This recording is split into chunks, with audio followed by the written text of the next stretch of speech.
Hello students, welcome again in problem solving series. और इस session के अंदर हम क्वेश्चंस करेंगे related to moment of inertia, theorem of parallel axis and theorem of perpendicular axis. ठीक है, तो क्वेश्चन करने से पहले मोमेंट ऑफ इनर्शिया, इसका फॉर्मूला देखो, एक जनरल फॉर्मूला। डिनोट किया जाता है मोमेंट ऑफ इनर्शिया को आई से। ठीक है, किसी भी बॉडी के मोमेंट ऑफ इनर्शिया को फाइंड करना हो तो बॉडी में चेक करो कितने पार्टिकल्स हैं। मान लीजिए कोई बॉडी है, n नंबर ऑफ पार्टिकल से मिलकर बनी है। फर्स्ट पार्टिकल का मास m1, सेकंड का मास m2, ऐसे ही nth पार्टिकल का मास mn, m1 m2 m3 m4 चलता रहेगा ये अप टू n। इस बॉडी को हमने रोटेट कराया किसी पर्टिकुलर एक्सिस ऑफ रोटेशन के अराउंड। ये एक्सिस ऑफ रोटेशन हो गई, इसके अराउंड ये बॉडी रोटेट कर रही है। ठीक है, ये जो पहला पार्टिकल है एक्सिस से उसकी डिस्टेंस है r1, दूसरा पार्टिकल उसकी डिस्टेंस r2, nth पार्टिकल उसकी डिस्टेंस rn, और ये बॉडी ऐसे रोटेट कर रही है। ये एक्सिस ऑफ रोटेशन हो गया, ये कोई बॉडी हो गई और ये ऐसे रोटेट कर रही है। ठीक है, तो इस बॉडी के लिए अगर मोमेंट ऑफ इनर्शिया चाहिए तो उसके लिए करेंगे m1 r1 square plus m2 r2 square plus m3 r3 square, और ऐसे ही चलता जाएगा ये n तक।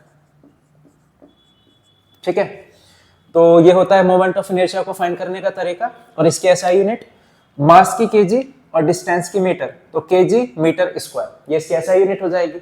इसको क्वेश्चन से समझते हैं। देखो, क्वेश्चन में बोला है find moment of inertia MOI about, question का first part, an axis passing through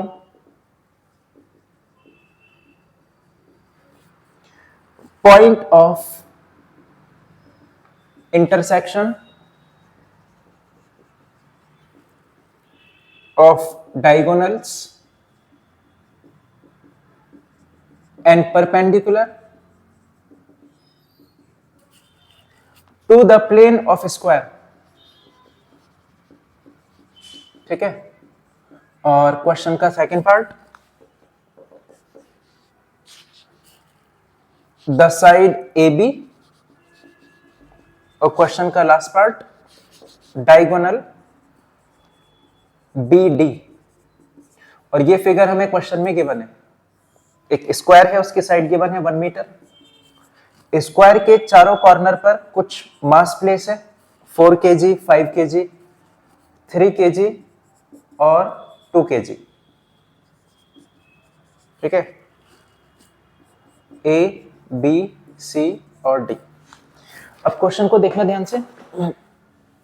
पूछा गया मोमेंट ऑफ इनर्शिया फाइंड करो अबाउट एन एक्सिस। एक्सिस बहुत ज्यादा इंपॉर्टेंट है क्योंकि जो डिस्टेंस ली जाती है वो एक्सिस के रेस्पेक्ट में ही ली जाती है। कैसे, वो देखो इसके थ्रू। हमें एक ऐसी एक्सिस के अबाउट मोमेंट ऑफ इनर्शिया चाहिए जो कि पास हो रही है N axis passing through point of intersection of diagonal, जो कि डायगोनल के पॉइंट ऑफ इंटरसेक्शन से पास हो। तो ये डायगोनल हो गए, डायगोनल का पॉइंट ऑफ इंटरसेक्शन ये रहा। तो ये जो स्क्वायर है ये एक ऐसी एक्सिस के अराउंड घूम रहा है जो कि डायगोनल के पॉइंट ऑफ इंटरसेक्शन से पास हो रही है। डायगोनल का पॉइंट ऑफ इंटरसेक्शन ये बना दिया हमने, तो इस पॉइंट से वो एक्सिस पास होगी। ठीक है, अब इस पॉइंट से कैसे भी पास हो सकती है, सीधा हो सकती है, टेढ़ा हो सकती है, यानी इस पॉइंट से पास होनी चाहिए। आगे कंडीशन लगी है and perpendicular to the plane of square. इस पॉइंट से पास हो एक्सिस और स्क्वायर के प्लेन के परपेंडिकुलर हो। स्क्वायर का प्लेन ये रहा, इसका परपेंडिकुलर ऐसे होगा, बाहर को या फिर अंदर को। ठीक है, तो देखो एक्सिस ये हो गई और ये जो स्क्वायर है ये इस एक्सिस के अराउंड ऐसे रोटेट कर रहा है। अब हमें बताना है कि इसका मोमेंट ऑफ इनर्शिया क्या होगा,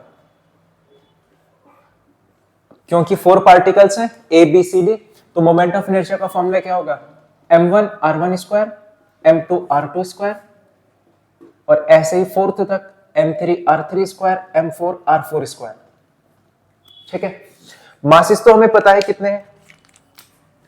फर्स्ट मास 4 kg, R1 का मतलब पहले मास की डिस्टेंस एक्सिस ऑफ रोटेशन से, तो पहला मास ये रहा, एक्सिस ऑफ रोटेशन यहां पर है, इनके बीच की डिस्टेंस, यानी ये वाली डिस्टेंस होगी r1। अब ये डिस्टेंस कैसे फाइंड करें? तो पाइथागोरस से पहले डायगोनल फाइंड कर लो। ये 1 मीटर गिवन है, ये 1 मीटर है क्योंकि स्क्वायर है, सारी साइड सेम होंगी। ये 1 मीटर, ये 1 मीटर। पाइथागोरस से ये पूरा का पूरा डायगोनल आ जाएगा, ये पूरा डायगोनल आएगा 1 स्क्वायर का अंडर रूट यानी कि √2। ये आ गया। हमें डायगोनल का हाफ चाहिए, इतना डिस्टेंस हमें चाहिए यहां से यहां तक, तो ये कितना हो जाएगा √2/2। तो पहली डिस्टेंस कितना हो गई √2/2 का स्क्वायर। m2 सेकंड मास 5 kg, और इसकी भी डिस्टेंस कितना कहां से ली जाएगी, एक्सिस ऑफ रोटेशन से, यानी सेम होगी √2/2। ऐसे ही third mass 3 kg, axis of rotation से डिस्टेंस सेम। और ऐसे ही fourth mass 2 kg, axis of rotation से डिस्टेंस सेम। बस इसको कैलकुलेट करेंगे, सॉल्व करेंगे, आंसर आ जाएगा। ठीक है, सेकंड पार्ट देखना इसका। इसको जब कैलकुलेट करोगे 7 आ जाएगा kg पर meter, kg metre square. Second part बोला गया, अब जो एक्सिस है वो AB के अलोंग है, जो साइड AB है उसी के अलोंग एक्सिस है। AB साइड ये हो गई, ये एक्सिस ऑफ रोटेशन है, यानी कि स्क्वायर इस AB के अराउंड ऐसे रोटेट करेगा। ठीक है, ये स्क्वायर हो गया, ये एक्सिस हो गई, इसके अराउंड ऐसे रोटेट करेगा। फिर से मोमेंट ऑफ इनर्शिया का formula same, m1 r1 square, m2 r2 square, m3 r3 square और m4 r4 स्क्वायर। ठीक, यहां पर दो डिस्टेंसेस जीरो हो जाएंगी। कौन कौन से? एक 4 kg और एक 2 kg, क्योंकि डिस्टेंस लेनी होती है पार्टिकल से एक्सिस ऑफ रोटेशन के बीच की। ये तो खुद एक्सिस ऑफ रोटेशन है, पार्टिकल अगर एक्सिस ऑफ रोटेशन पर ही लाई कर रहा है तो उसकी डिस्टेंस कितना हो जाएगी 0, इसकी डिस्टेंस कितना हो जाएगी 0। बचे कौन से पार्टिकल 5 और 3, तो दो तो 0 हो गए इसमें। m1 कितना है 4, उसकी डिस्टेंस 0 है। m2 कितना है 5, सेकंड पार्टिकल 5, इसकी डिस्टेंस कितना है एक्सिस ऑफ रोटेशन से 1। m3 3 kg, थर्ड पार्टिकल का मास, डिस्टेंस कितना है एक्सिस ऑफ रोटेशन से 1। m4 2 kg, इसकी डिस्टेंस कितना है एक्सिस ऑफ रोटेशन से 0, क्योंकि ये खुद एक्सिस ऑफ रोटेशन पे लाई कर रहा है। इसको कैलकुलेट करो, 0 + 5 + 3 + 0, 8 kg metre square. Third part same, इस बार बोला गया कि जो एक्सिस ऑफ रोटेशन है वो डायगोनल के अलॉन्ग है। कौन सा डायगोनल? BD। तो ये डायगोनल हो गया B और D, ये एक्सिस ऑफ रोटेशन हो गया, यानी कि इस बार ये जो स्क्वायर है वो इस एक्सिस ऑफ रोटेशन के अराउंड ऐसे रोटेट करेगा। ठीक है, देखो फॉर्मूला तो सेम ही रहने वाला है, m2 r2 square, m3 r3 square, m4 r4 square. एक एक करके पार्टिकल का मास और उसकी डिस्टेंस एक्सिस ऑफ रोटेशन से पुट करते जाओ। पहला पार्टिकल 4 kg, अब इस 4 kg की डिस्टेंस एक्सिस ऑफ रोटेशन से, एक्सिस कहां पर है? ये रही, तो इसकी डिस्टेंस जो होगी ये होगी, फाइंड की थी हम लोगों ने फर्स्ट पार्ट में, √2/2। m2 सेकंड पार्टिकल, ये तो खुद एक्सिस ऑफ रोटेशन पे लाई कर रहा है, तो इसकी डिस्टेंस कितना होगी 0। m3 थर्ड पार्टिकल, मास कितना है 3 kg, इसकी डिस्टेंस एक्सिस ऑफ रोटेशन से √2/2। और फोर्थ पार्टिकल 2 kg, क्योंकि एक्सिस ऑफ रोटेशन ये है, 2 kg एक्सिस ऑफ रोटेशन पे ही लाई कर रहा है, तो डिस्टेंस कितना हो जाएगी 0। इसको कैलकुलेट करना, ये बन जाएगा 4 √2 का स्क्वायर 2, 2 का स्क्वायर 4, ये तो 0 हो जाएगा। 3 √2 का स्क्वायर 2, 2 का स्क्वायर 4, कैंसिल, ये कैंसिल, यह आ जाएगा 7/2 kg मीटर स्क्वायर। ठीक है, इसको नोट करो। तो अगर कुछ पार्टिकल्स के बने हम लोगों को, तो मोमेंट ऑफ इनर्शिया फाइंड करेंगे इस फॉर्मूले से। जितने भी पार्टिकल है उतना लिखते जाना, इसको ऐड करते जाना। एक पार्टिकल है तो यही रोक देना m1 r1 पे, 2 है तो यहां तक कर देना, 3 4 n तक चलता जाएगा।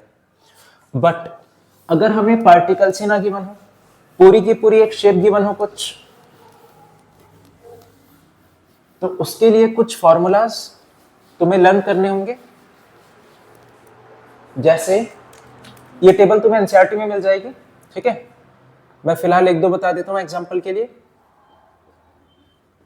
सॉलिड स्फीयर पूछा जाएगा कि एक सॉलिड स्फीयर के लिए मोमेंट ऑफ इनर्शिया कितना होगा उसकी एक्सिस के अराउंड। एक स्फीयर है, अपनी एक्सिस के अराउंड रोटेट कर रहा है, तो उसके लिए जो मोमेंट ऑफ इनर्शिया होता है वो होता है 2/5 mr²। ऐसे ही हॉलो स्फीयर हो गया, हॉलो स्फीयर के लिए मोमेंट ऑफ इनर्शिया 2/3 mr²। एक रॉड हो गई, ठीक है, ये एक रॉड है। एक्सिस ऑफ रोटेशन मान लिया सेंटर के अराउंड रोटेट कर रही है, तो सेंटर के अराउंड अगर कोई रॉड रोटेट करे जिसकी लेंथ है l, तो उसका मोमेंट ऑफ इनर्शिया होता है 1/12 ml²। ऐसे ही रिंग का, ठीक है, और सर्कुलर डिस्क का, ये सारे मोमेंट ऑफ इनर्शिया एनसीईआरटी में एक टेबल है, तो वहां से लर्न करना है तुम्हें। इसके रिलेटेड क्वेश्चन देखो किस टाइप से आएगा।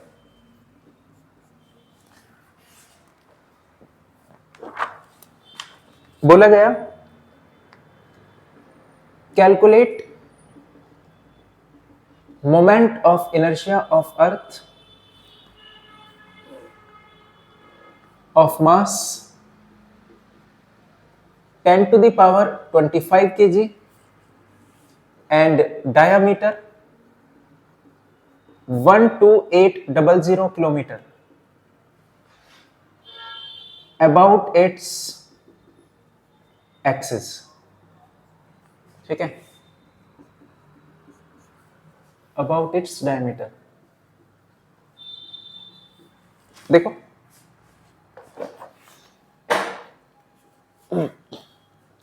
अर्थ का मोमेंट ऑफ इनर्शिया हमें फाइंड करना है, तो यहां तो कोई पार्टिकल नहीं गिवन कि हम वो फॉर्मूला लगा दें m1r1² m2r2²।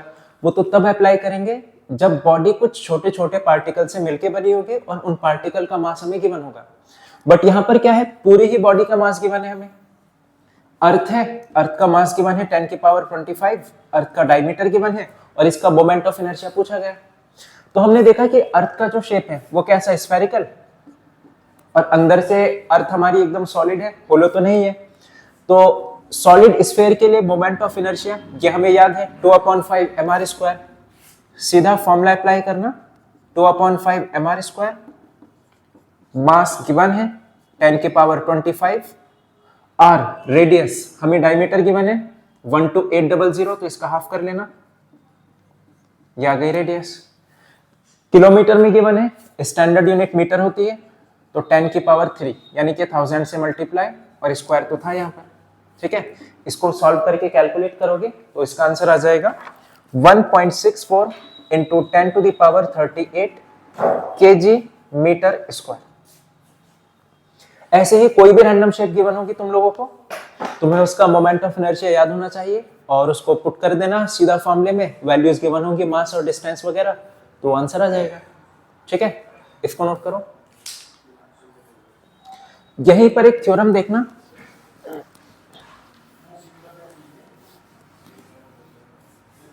देखो, थ्योरम ऑफ परपेंडिकुलर एक्सिस और एक होती है थ्योरम ऑफ पैरेलल एक्सिस। इनका स्टेटमेंट और फॉर्मूला पूछ लिया जाता है, तो देखो एग्जांपल से समझना। थ्योरम ऑफ परपेंडिकुलर एक्सिस के अकॉर्डिंग अगर कोई भी रैंडम बॉडी है, ये कोई भी बॉडी है ऐसे, इस बॉडी के लिए मुझे मोमेंट ऑफ इनर्शिया पता है इसकी दो एक्सिस के अलोंग, ये हो गई एक्स एक्सिस, ये वाई एक्सिस और ये जेड एक्सिस। ठीक है, मुझे कोई भी दो एक्सिस के अलोंग मोमेंट ऑफ इनर्शिया पता है, तो तीसरी एक्सिस के अलोंग हम फाइंड कर सकते हैं कुछ इस टाइप से। मान लिया मुझे एक्स के अलोंग मोमेंट ऑफ इनर्शिया पता है आई एक्स, वाई के अलोंग मोमेंट ऑफ इनर्शिया पता है आई वाई, जेड के अलोंग मुझे जानना है, तो इन दोनों को ऐड कर दो, I x plus I Y equal to I Z.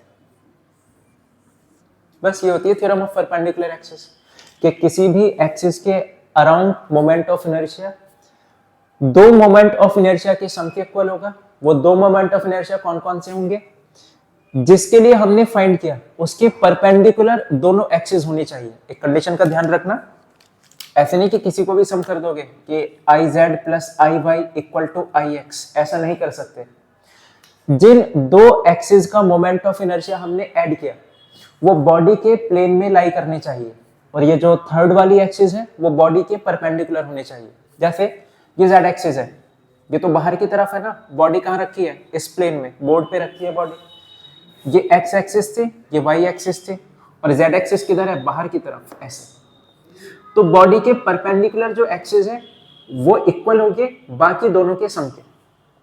हो सकता है ये जेड एक्सिस हो, ये एक्स एक्सिस हो, और बाहर की तरफ वाई हो, तब उस केस में क्या होगा, y इक्वल होगा x प्लस जेड के। ठीक है, मैं यहां पे लिख देता हूं इस चीज को, x और y जो है, x and y should lie in plane of body और z should be perpendicular to body। ठीक है, चेंज कर सकते हो। बॉडी अगर YZ प्लेन में रखी है तो x परपेंडिकुलर होनी चाहिए, यानी बॉडी जिस प्लेन में रखी है उसके परपेंडिकुलर होनी चाहिए थर्ड वाली, ये जो इक्वल में लिखी, ये होती है हमारी थ्योरम ऑफ परपेंडिकुलर एक्सिस। दूसरा थ्योरम ऑफ पैरेलल एक्सिस, इसको भी देखो, इसको एग्जांपल से समझना है। देखो, थ्योरम ऑफ पैरेलल एक्सिस के अकॉर्डिंग अगर किसी भी बॉडी के सेंटर ऑफ मास से पास होने वाली एक्सिस, किसी भी बॉडी के सेंटर ऑफ मास से पास होने वाली एक्सिस के अराउंड अगर हमें मोमेंट ऑफ इनर्शिया पता है, ये एक बॉडी हो गई, ये सेंटर ऑफ मास, ये हमने एक्सिस बना ली, इस एक्सिस के अराउंड मुझे मोमेंट ऑफ इनर्शिया पता है। रॉड के लिए कितना होता है मोमेंट ऑफ इनर्शिया, 1/12 ml²। तो moment of inertia centre of mass वाली एक्सिस के अराउंड 1/12 ml²। ठीक है, theorem of parallel axis theorem ये बोलती है कि किसी भी एक्सिस के लिए हमें मोमेंट ऑफ इनर्शिया अगर फाइंड करना है तो उसके पैरेलल एक्सिस के मोमेंट ऑफ इनर्शिया पता होना चाहिए, प्लस मास इनटू डिस्टेंस का स्क्वायर। अभी पहले एक बार इसका ये देख लो, देखो अभी समझ आएगा ये क्या बोल दिया। मान लिया मुझे इस रॉड के इस वाली एज से जो एक्सिस पास हो रही है इसके अराउंड मोमेंट ऑफ इनर्शिया चाहिए। एक रॉड थी, हमसे पूछा गया कि इसके अराउंड मोमेंट ऑफ इनर्शिया बताओ, इसके अराउंड तो याद नहीं है हमें, तो हम क्या करेंगे, इसके पैरेलल वाला ढूंढेंगे कोई। इसके पैरेलल वाला ये मिला हमें सेंटर पे, इसके लिए तो याद है ना जो सेंटर से पास हो रही है 1/12 ml²। तो अगर इसके लिए मोमेंट ऑफ इनर्शिया चाहिए तो इसके पैरेलल वाली का ढूंढो, ठीक है, 1/12 ml², और उसमें ऐड कर दो मास इनटू डिस्टेंस का स्क्वायर। डिस्टेंस किसकी लेंगे, इन्हीं दोनों एक्सिस के बीच की। एग्जांपल से देखो,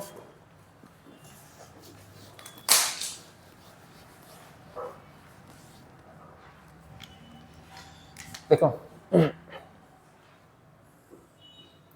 एक रॉड है, इसकी लेंथ L, ये सेंटर ऑफ मास, इसके लिए मोमेंट ऑफ इनर्शिया याद है हमें 1/12 ml²।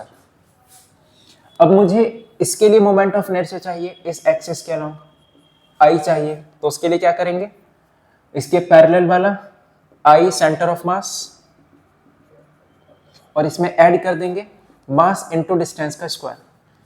ये हमें पता है 1/12 ml², मास नहीं पता, m ही लिख लो। d दोनों एक्सिस के बीच की डिस्टेंस, तो अगर ये रॉड की पूरी लेंथ L है तो इसकी आधी लेंथ कितना हो जाएगी, L/2। तो डिस्टेंस की जगह क्या लिखोगे, L/2। अब बस कैलकुलेट कर लो इसको, 1/12 ml², 2 का स्क्वायर 4, एलसीएम लोगे 12, ऊपर बचेगा ml² प्लस 4 3 12, 3 ml², 1 ml², यानी कि 4 ml², 4 से कैंसिल, ml²/3। क्लियर, यानी इस एक्सिस के अराउंड मोमेंट ऑफ इनर्शिया जो है वो है 1/3 ml²। ऐसे ही एक और एग्जांपल देखो इसका, स्फीयर वाला।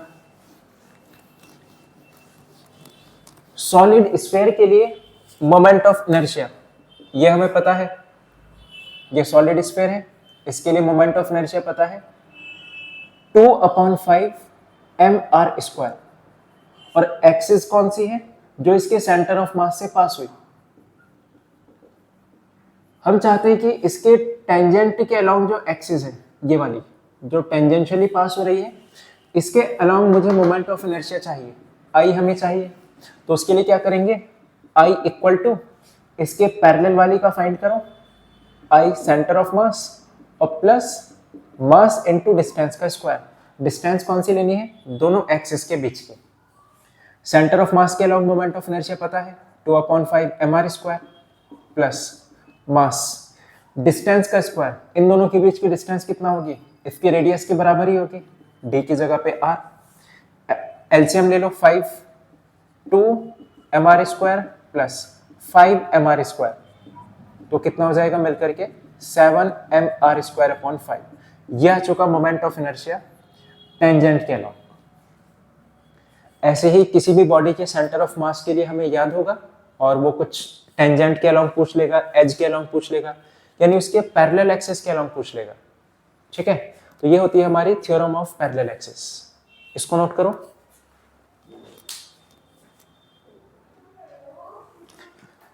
इस सेशन के लिए बस इतना ही। ठीक है, और अगले सेशन के अंदर हम मोमेंट ऑफ इनर्शिया के और क्वेश्चंस देखेंगे और कंजर्वेशन ऑफ एंगुलर मोमेंटम, इसके भी क्वेश्चंस करेंगे। उसके बाद चैप्टर फिनिश हो जाएगा तुम्हारा ये। तो तब तक के लिए इनकी प्रैक्टिस करते रहना। All the best.